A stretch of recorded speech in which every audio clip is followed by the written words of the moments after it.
Welcome to the How of Business with your host, Henry Lopez, the podcast that helps you start, run, and grow your small business.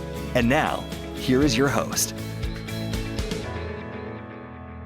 Welcome to the How of Business podcast. This is Henry Lopez. If you're listening to this podcast on Spotify, then I hope you've noticed the poll questions that are associated with each episode. Your answer to these poll questions help me better understand the challenges and priorities that matter most to you as you start and grow your small business. In this episode, I'm going to share some selected poll results. We'll look at what you've told me are your biggest concerns, things like avoiding common mistakes, challenges with sales, borrowing money, using AI, building the right skills, and breaking through growth plateaus. And I'll also share some additional thoughts and suggested related episodes and resources to help you address these same challenges. You can find the How of Business resources, including the show notes page for this episode, and learn more about my one-on-one and group coaching programs at thehowofbusiness.com. I also invite you to consider joining the How of Business community on Patreon. And please subscribe wherever you might be listening so you don't miss any new episodes.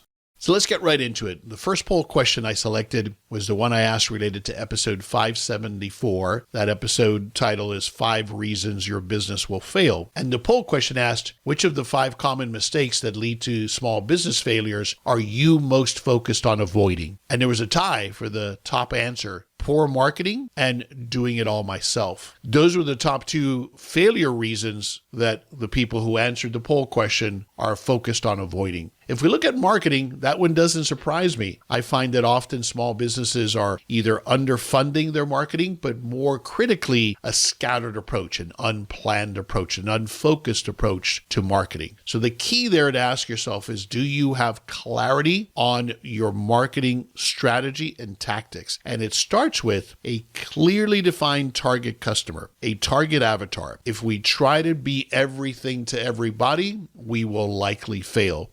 I want to recommend episode 534. On episode 534, which I titled Before You Spend on Marketing, I lay out the things that I think you need to do first, and it starts with a plan, some sort of a marketing plan. And a key component of that marketing plan is identifying very clearly who it is that you're trying to attract very specifically, what are the pains or aspirations that they have, and how will you reach them? What is the message of the solution or the value proposition that you have that you can offer that solves their problems or allows them to achieve their aspirations? And then doing it all yourself, very common. As entrepreneurs, I think we all suffer from this. Usually, the reality is that we probably are best at doing all of the things or most of the things, but that doesn't scale. And so that's that founder trap of thinking that only you should or can do it all yourself. You are spreading yourself too thin and you're going to burn out, not to mention that you can't scale beyond the hours that you have available. And of course, you're not empowering your team to do what you've hired them to do and what they are more than capable of doing.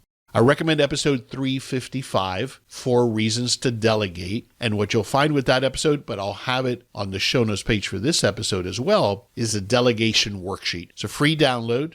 Just go to thehowofbusiness.com, go to the show notes page for this episode. And this worksheet will help you think through how to cleanly delegate those tasks that you should get off of your list and delegate to someone on your team. Again, whether that's an employee or somebody that is a virtual team member.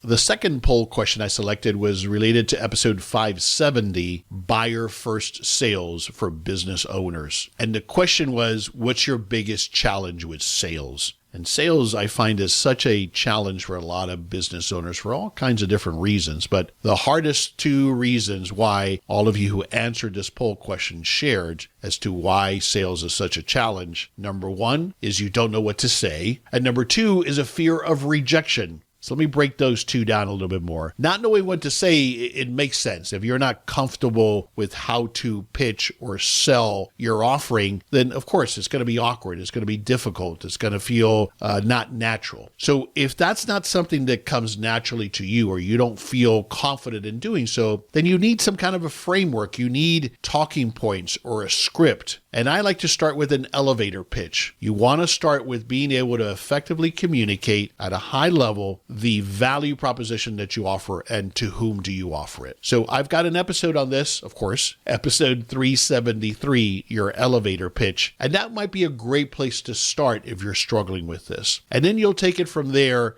to develop if you're cold calling or if you're knocking on doors or if you're networking. What are your talking points in addition to your elevator pitch? And you practice those, you role play it, and then you actually have to do it, and you will get better and better. And as you have the courage to actually do it, you'll develop the confidence to be more comfortable in knowing what to say to sell what you have to offer.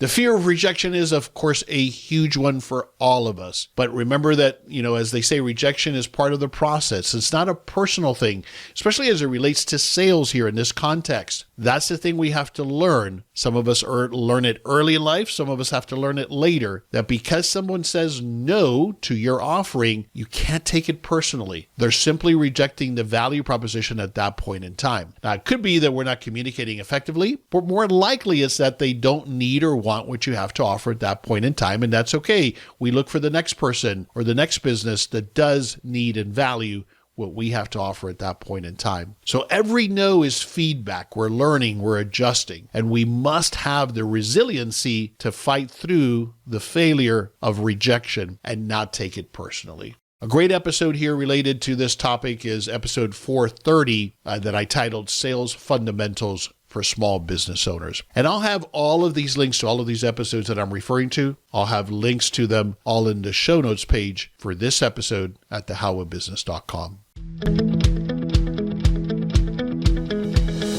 This is Henry Lopez, briefly pausing this episode to invite you to schedule a free coaching consultation with me. I welcome the opportunity to chat with you about your business plans and offer the guidance and accountability that we all need to achieve success. As an experienced small business owner myself, I understand the challenges you're experiencing, and often it's about helping you ask the right questions to help you make progress towards achieving your goals. Whether it's getting started with your first business or growing and maybe exiting your existing small business, I can help you get there.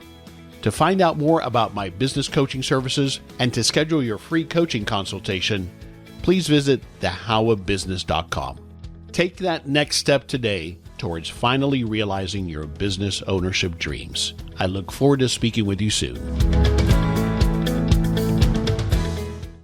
The third poll question that I selected was related to episode 566, Good Debt, Bad Debt. And this is related to what are your biggest challenges when it comes to borrowing for your small business. What I find often, if not regularly, is that we, of course, understandably bring a mindset about money, and in particular about borrowing money, about leveraging money. We bring our personal finance mindset, which is one of avoiding debt. All debt is bad debt. Of course, with the exception of a debt that we need to buy a house or buy an automobile. But certainly consumer debt is bad. But in the context of business, we need to leverage other people's money, whether it's a bank or investors or partners, so that we can often start and, of course, to grow a business. And so we have to have a different perspective. But the top two biggest challenges based on the answers to this poll question related to borrowing money for your business, number one is the fear of taking on debt overall. And number two is, how much do I borrow? What's an appropriate amount? It's normal, again, debt feels risky and overwhelming, and you don't know how to think about it, perhaps. You want to start with productive or good debt. Of course,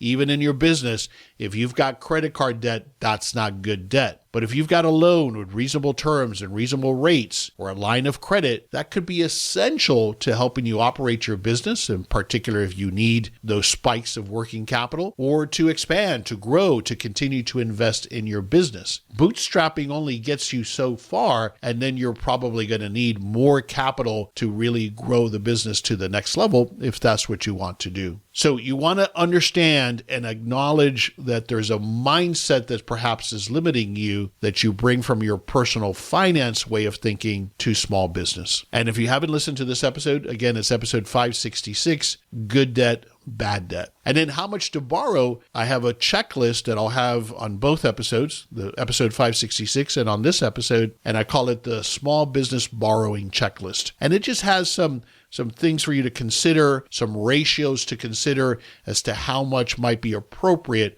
for you to borrow, some best practices there for you to consider. So I encourage you to go get that free download, Small Business Borrowing Checklist. Poll number 4 is related to episode 563, How I Use AI. So, of course, artificial intelligence is a hot topic. I think it's critical for us as small business owners to learn about it and adopt it as much as possible. So the poll question here for this episode was, how are you using AI? And the top 2 responses were an LLM like ChatGPT or Claude or any of the others that are out there. And number 2 was AI features that are already in the tools or the software platforms that you're already using. So I encourage you, if you haven't already, to start using ChatGPT or Gemini or one of those other platforms. You've got to start using it. Initially, what most people do, which is a fine place to start, is to help you with content creation. But if that's where you've been, it's time to push it further. I use ChatGPT on a daily basis. I use the pro version, $20 a month, and it is more than just content creation. It's really my research assistant. It is my brainstorming partner. It helps me with a lot of thinking and preparation and research. And one of the keys to that is prompting ChatGPT or Claude or Gemini effectively. And so on an episode that I recently released, episode 577, I chat with Susan Gonzalez about AI literacy for small business. And that episode is a great place to start if you're just now getting involved with AI or trying to wrap your head around what is it and how you can use it. Related to that second top response, features in your existing tools, I encourage you to experiment and learn about those platforms that you already have, like QuickBooks or your CRM or your point of sale. Those all are starting to add AI features that you may be able to leverage, and it'll be a lot easier and already included in what you're already paying for. Poll number 6, Skills for Success. That was episode 562. And the poll question I asked for that episode was, what's the most important skill for success in your opinion? And so based on those of you who answered the poll question, the top 2 were self-discipline and resilience in decision-making. And those are 2 critical ones in my experience, my personal experience, and as a coach working with numerous clients over the years. You've got to be self-directed. You have to have self-discipline. I think that's one of the biggest challenges that comes from transitioning from the corporate world to business ownership, like I did. For most of us, in the corporate world, there's someone kind of dictating what we're supposed to work on, what we're supposed to focus on. Someone else is giving us our KPIs. Someone else is expecting us to show up to work tomorrow. But when you're a business owner, it's typically on you. Now, you might have a partner and you have other obligations perhaps, but it's up to you. You have to have the self-discipline to get it done. And in the second point of resilience and decision-making, I always believe that as a business owner, you must embrace decision-making. You have to want to be that person that makes the hard decisions. And I get it. That can lead to paralysis or decision fatigue. And so I recommend episode 423 on this topic, titled Overcoming Decision Paralysis. And the last poll question I selected was related to episode 559, 5 reasons your business won't grow. And the question there, the poll question related to that episode was, what's your biggest business growth challenge? And all of you who responded to that poll, the top 2 business growth challenges you selected were 1, lack of a clear strategy, and a lack of marketing and sales or marketing and sales issues. So I touched on the marketing one related to an earlier poll. So let me focus here on that lack of a clear strategy. I see this as a common challenge, so you're not alone with this if this is something you struggle with. Most small business owners, I find, don't have any kind of a strategic plan. So too many small businesses operate reactively and not strategically. You need priorities. Well, first you need a long-term vision. Where do I want to go? Perhaps what's my exit strategy? But then we roll it back to the next 12 months, for example, the remainder of this year and next year. What are your goals? What are your priorities? And then what's the execution plan? Ideally, on a quarterly basis so that you can execute an alignment with where you want to go with your small business. Even a one-page plan can create focus and alignment that gives you some kind of strategic direction. So I've released episode 504. I've actually re-released it a couple of times. So 504, Strategic Planning for Small Business. And of course, I've got a download, which is a strategic plan outline. So you can download that either on the show notes page for episode 504 or the show notes page for this episode at thehowofbusiness.com. So those were 6 poll questions that I've asked that I thought were worth highlighting and exploring and giving you some additional resources. I'm thinking that you hopefully connected with some of those. Maybe some of those are similar challenges or similar answers you would have given if you didn't have an opportunity to answer those poll questions. If I look at a common theme across these 6 poll questions, I think success in small business, what this highlights, depends on clarity and consistency, which is achieved in great part through planning, and the courage to fight through, to accept failure, to accept rejection, but nonetheless be resilient enough to move forward. So ask yourself, what of these challenges or skills that I've shared here might apply to you the most? And then take action. Take one of them. Go and listen to one of these episodes or download one of the resources so you can take action to help either mitigate or address or develop a particular skill that's going to help you with continuing to grow your small business. Again, all of the related episodes and resources that I've mentioned here, they'll be on the show notes page for this episode at thehowofbusiness.com. This is Henry Lopez. Thanks for joining me for this episode of The How of Business. I wish you the best as you start and grow your successful and profitable small business. I release new episodes every Monday morning. You can find the show anywhere you listen to podcasts, including the How of Business YouTube channel and at my website, thehowofbusiness.com. Thanks for listening. Thank you for listening to The How of Business. For more information about our coaching programs, online courses, show notes pages, links, and other resources, please visit thehowofbusiness.com.